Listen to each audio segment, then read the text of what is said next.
Molly collapsed. Is she okay? I don't know.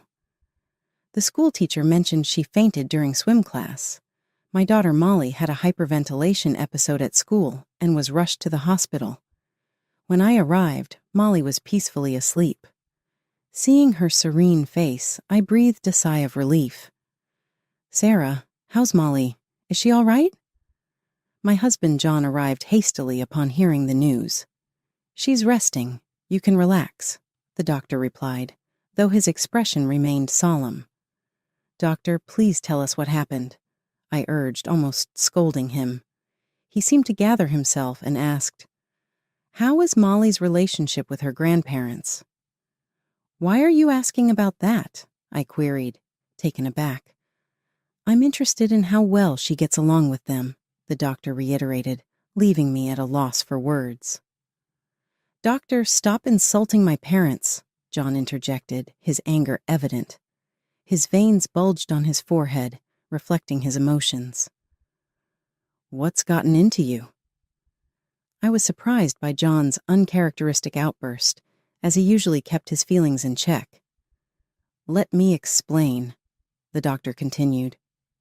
As a mother, I braced myself for the grim truth that followed.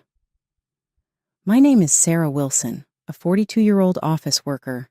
I live with my husband John, who also works in an office, our elementary school-aged daughter Molly, and my in-laws, making us a household of 5. Originally, we lived separately from my in-laws. Despite our good incomes, John and I often had late nights due to our demanding jobs.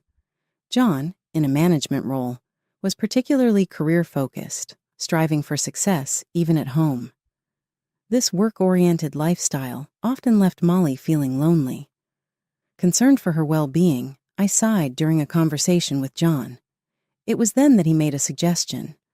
Sarah, would you consider moving in with my parents? They've been suggesting it for a while now. John's father, Michael, had been a distinguished employee at a major trading company for many years. Elizabeth, John's mother, was a respected educator who taught at a prestigious middle school until John was born. However, Michael had to retire early a few years ago due to worsening chronic illness. Elizabeth transitioned from being a stay-at-home mother to working part-time after Michael's retirement. My husband and I had been sending a fixed amount of money to support his parents every month. I've been thinking about renovating the family home into a duplex style, John mentioned one evening. I think it's a great opportunity. Yeah, living in a house with a yard would be better for Molly than our current apartment. Molly's school would benefit from being surrounded by nature rather than in an urban area. We discussed this every night after Molly had gone to bed, and then relayed our decisions to Elizabeth over the phone. We've come to a decision. What do you think, Elizabeth? We would love that. Honestly, we were hoping to suggest living together. Hearing this from you makes me happy and relieved. With that, our plans to live together smoothly progressed. We renovated the in-laws' house, designating the first floor for them and the second floor for our family's living space. We didn't install locked doors between the spaces to ensure easy access when needed, but we respect each other's privacy. I had hoped that Molly wouldn't feel lonely anymore, especially since my husband and I often came home late from work. She could now have dinner with her grandparents on the first floor. Yet, every morning when I left for work, I couldn't help but feel guilty towards my in-laws. Thank you so much for taking care of Molly while John and I are at work. The in-laws always assisted Molly with her homework. No problem at all, Sarah. Molly is our dear granddaughter. Don't worry about it, Michael assured me with a hearty laugh. Molly, be sure to listen to Grandma and be a good girl. Okay, I'm off. Thank you in advance. Having my in-laws as allies made me feel more confident about work than ever before. 3 months had passed since we started living together. On that particular day, I finished work early and arrived home sooner than usual. Molly ran up to me in tears and hugged me. What's wrong, Molly? Why are you crying? I asked gently as Molly clung to me, refusing to look up. Elizabeth followed closely behind, trying to soothe the situation. It seems Molly is just overwhelmed with happiness to see her mom, she offered, attempting to stroke Molly's head. But Molly shook her head vehemently, clearly showing her displeasure. Elizabeth smiled sadly. Molly, that's not okay. Grandma always helps you with your homework. It's hurtful for Grandma if you act this way, I explained gently. She's probably just at an age where she wants to be spoiled by her parents, right, Molly? I'm sorry if I made you feel bad, Elizabeth said with a compassionate smile. It's okay, I don't mind, Elizabeth assured, still wearing a gentle smile. Molly was doing so well with her studies until just now. She's a smart girl. Again, Elizabeth tried to pat Molly's head, but Molly fiercely shook her head in refusal. Molly, Mommy will be upset. Please apologize to Grandma, I insisted, prompting Molly to reluctantly turn to Elizabeth and mutter a trembling, Sorry, Grandma. Normally, Molly seemed very attached to her grandparents, so initially I chalked it up to her simply wanting to play instead of studying. It's me who should apologize, Molly, I mused aloud. I thought I saw tears glistening in Elizabeth's eyes, but she quickly brushed it off, laughing lightly and saying, Oh, just something in my eye. As days passed, I began to notice that Molly's behavior was becoming increasingly unusual, not just Elizabeth's. While Molly had always been independent and enjoyed playing alone even before we moved in with her grandparents, she had never clung to me and cried like that before. Moreover, she displayed an unexpected attitude towards her loving grandmother, who had always showered her with affection. Perhaps Molly was grappling with troubles that we adults couldn't fully comprehend. As bedtime came, I discussed it with John. What if I take off from my work? I could spend more time with Molly. She might not feel so lonely. Why are you saying this? Didn't we discuss this many times and decided my parents are taking care of Molly, so there's no need to worry? I know, but even if your parents are there, they can't replace Molly's mother? Are you saying my parents aren't good enough? John frowned and glared at me. John often gave me that look when he didn't like something. I'm not suggesting that. It's just... Anyway, we should entrust Molly's care to my parents, he insisted, turning away from me as if to wrap up the conversation, and dozed off. Winter arrived, and my hectic work schedule finally eased up. I'll handle the dishes, you relax.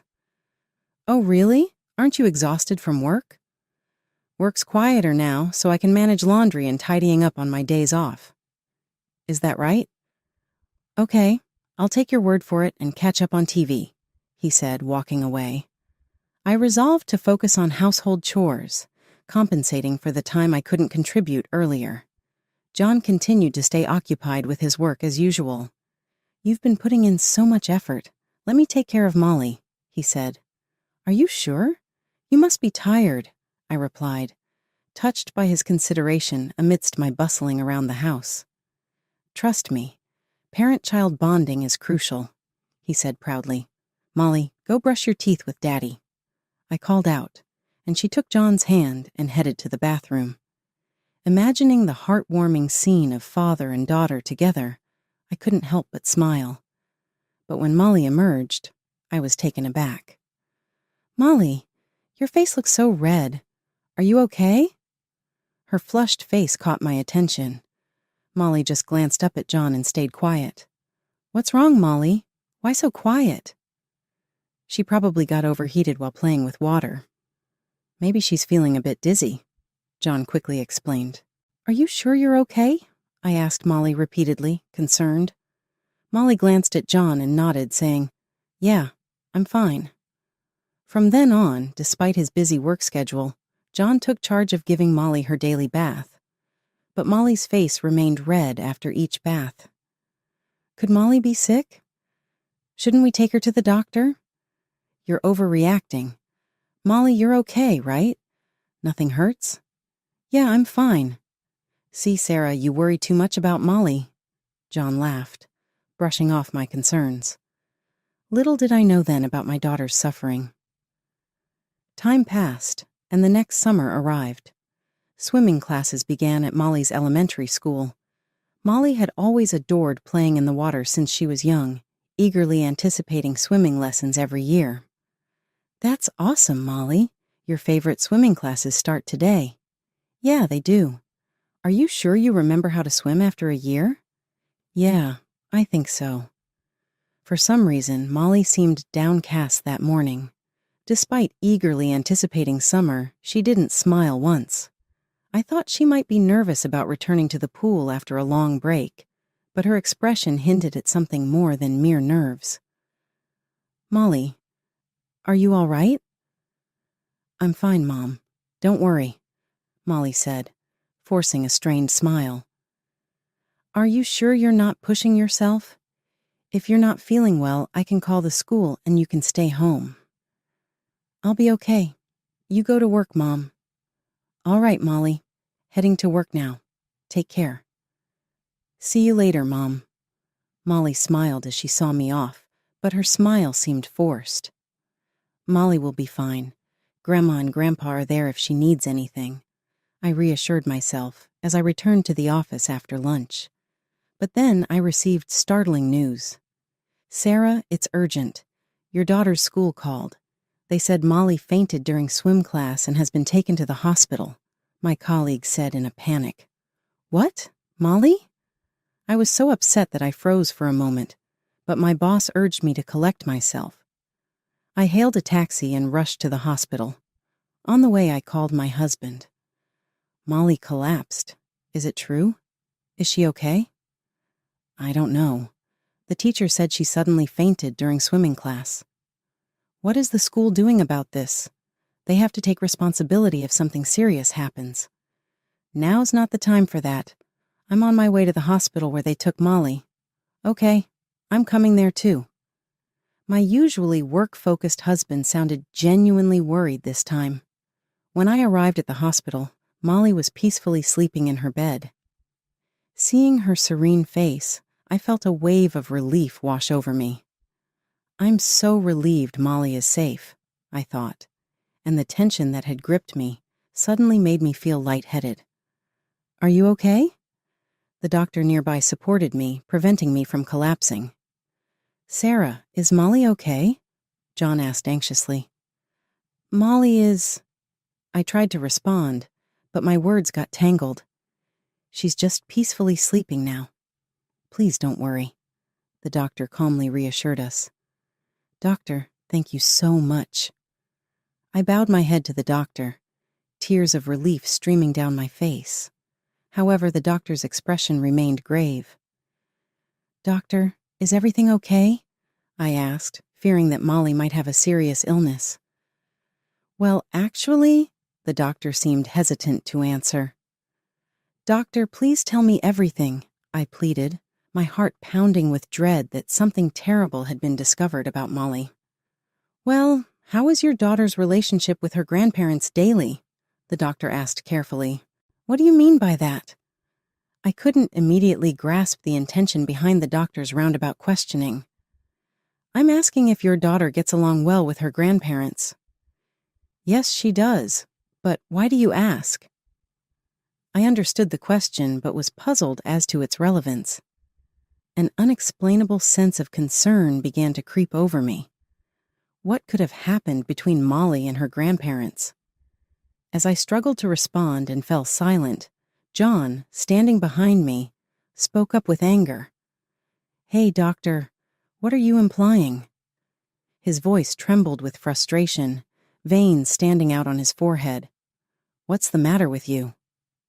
Sensing something amiss with John, who seldom showed such emotion, I grew even more anxious.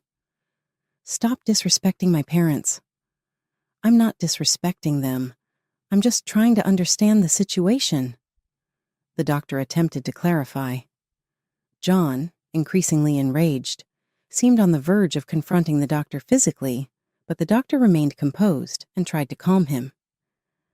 "My parents love Molly. Please stop making baseless accusations.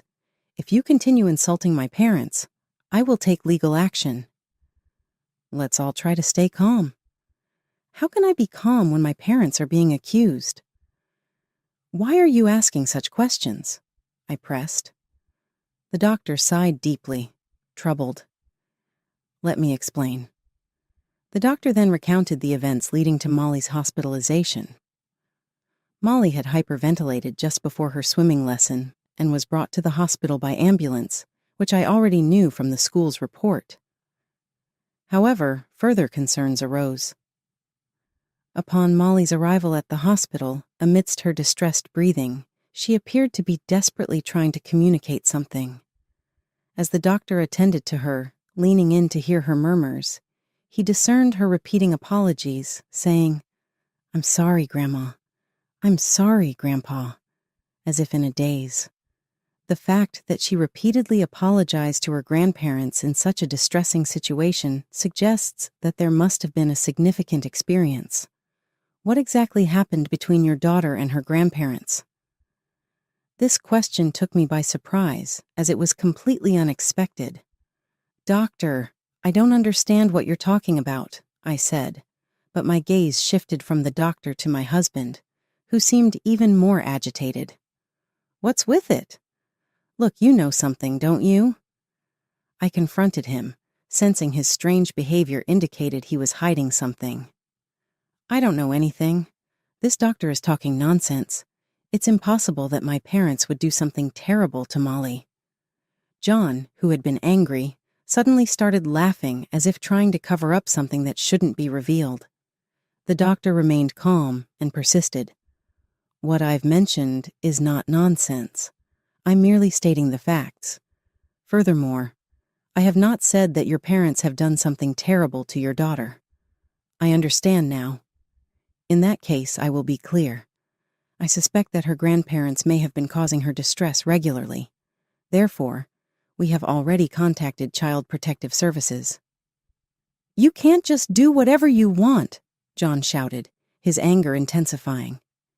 In cases of suspicion, it is my duty as a doctor to promptly contact Child Protective Services. Perhaps our loud conversation had woken Molly as she opened her eyes and said, Mom. Molly, you're awake. Thank goodness, I exclaimed, rushing to her and hugging her tightly as she sat up. You can take her home, the doctor informed us. John replied, Of course. How can we leave her with such an irresponsible doctor? Let's go, Molly. He then grabbed our daughter's hand, trying to force her to walk. Don't touch her! I instinctively pulled Molly's hand away from John without thinking. The air between John and me grew tense, but my primary concern was Molly's well-being. During the taxi ride home, John continued to rant. That doctor is full of lies. He's just trying to make my parents look bad.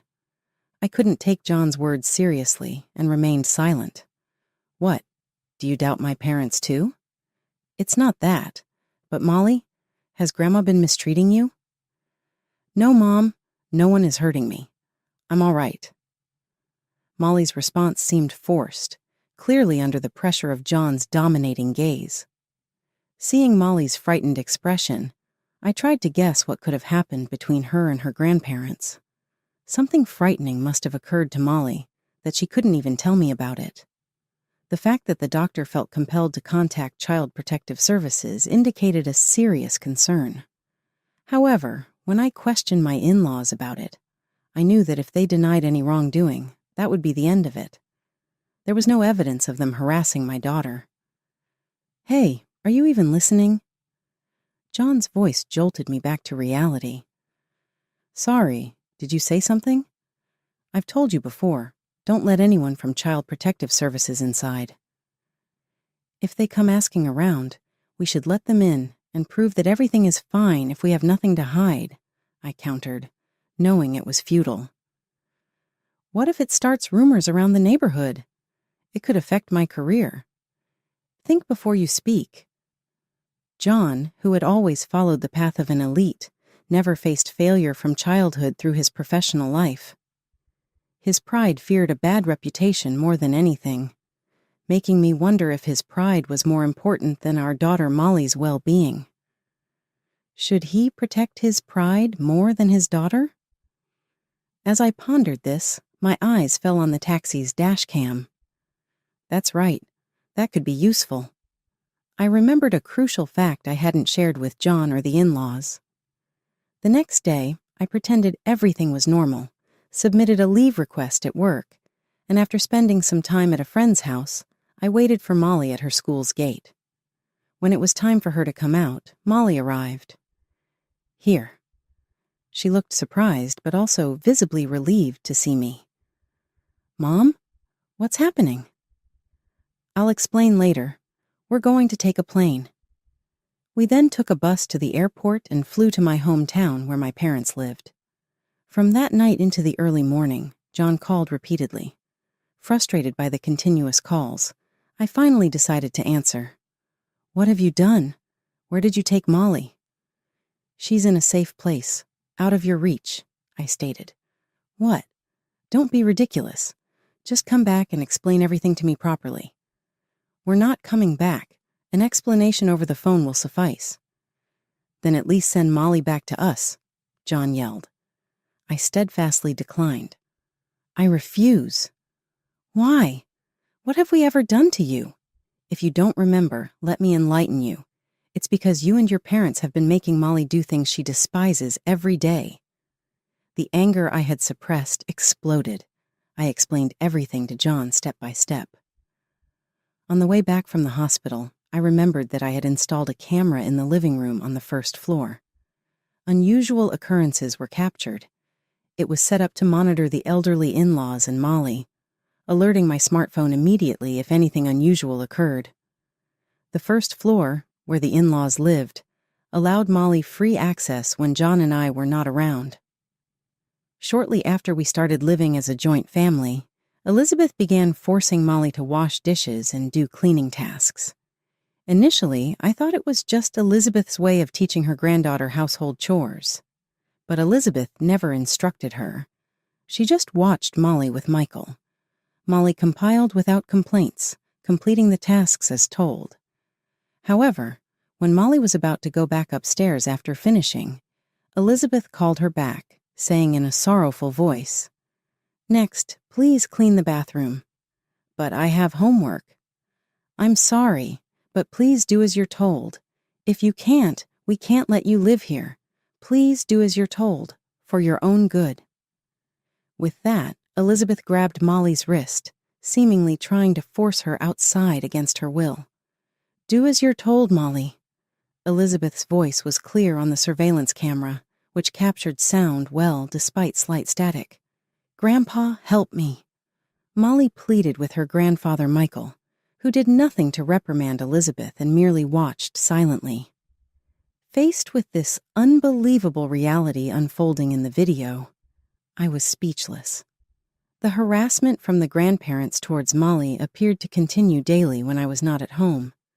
I couldn't believe that they were doing such things behind my back. I kept the surveillance camera a secret, but shared with John the harassment Molly faced from his parents, misinterpreting something. John angrily retorted, "Molly, after all the discipline, she still talked. Wasn't it enough? So you started everything, didn't you?" "What are you talking about?" "I mentioned your parents' actions, but I never said you were involved." "You tricked me. That's despicable." "Despicable?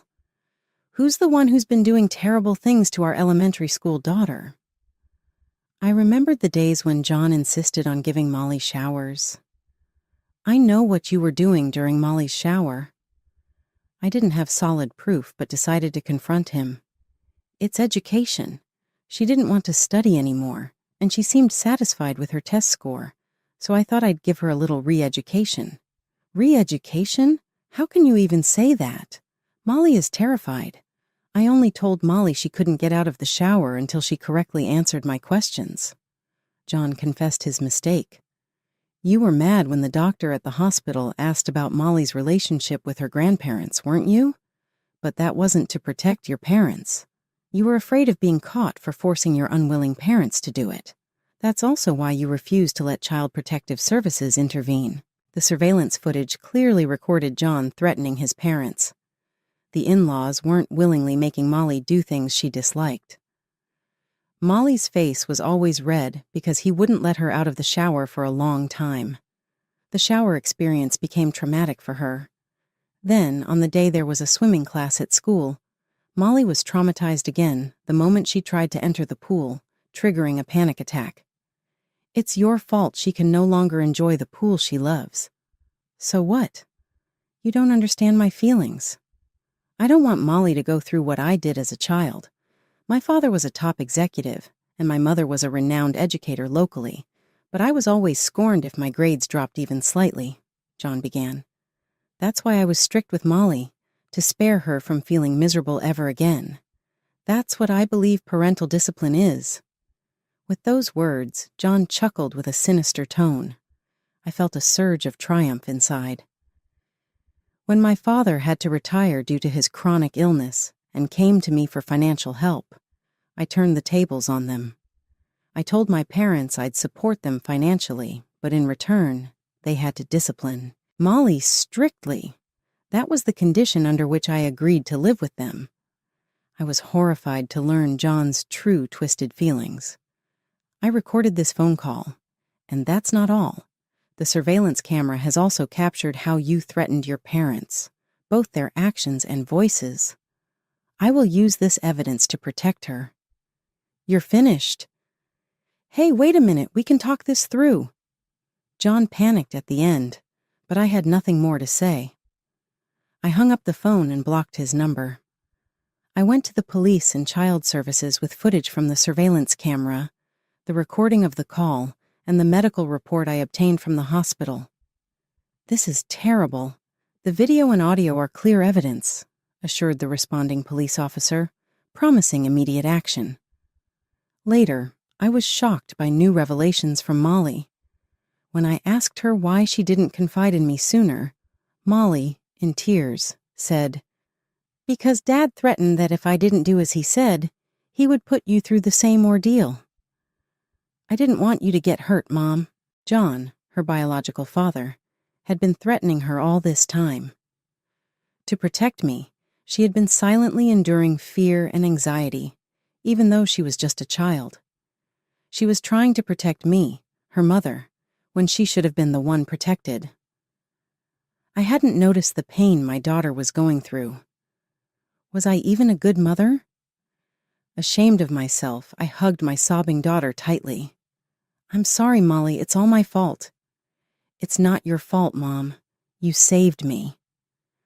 Feeling her warmth, I couldn't stop my tears. "Of course I'm on your side, Molly. No matter what happens, I won't leave you alone. I love you so much, and I will always protect you."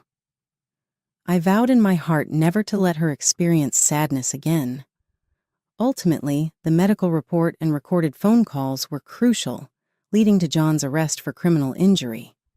However, the in-laws received leniency due to extenuating circumstances. Some time passed after that incident. The gaunt faces of my in-laws, Michael and Elizabeth, appeared at my parents' house. "I'm so sorry, Sarah and Molly. It's too late for us to apologize now, but we are truly sorry. We knew it was wrong, but we just couldn't refuse his demands. We are such terrible grandparents." "Please lift your heads, Michael, Elizabeth," I said gently.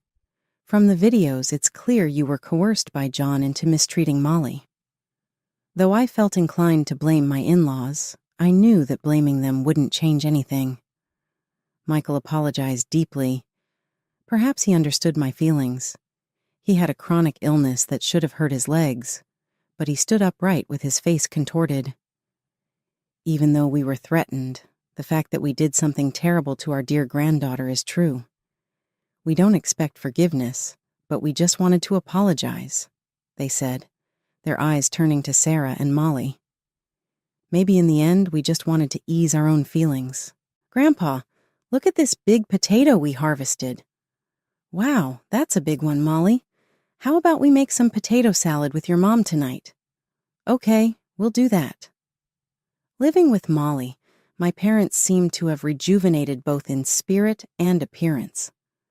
Just as Molly tried to protect me, I want to protect her with all my might from now on. Watching Molly's carefree smile,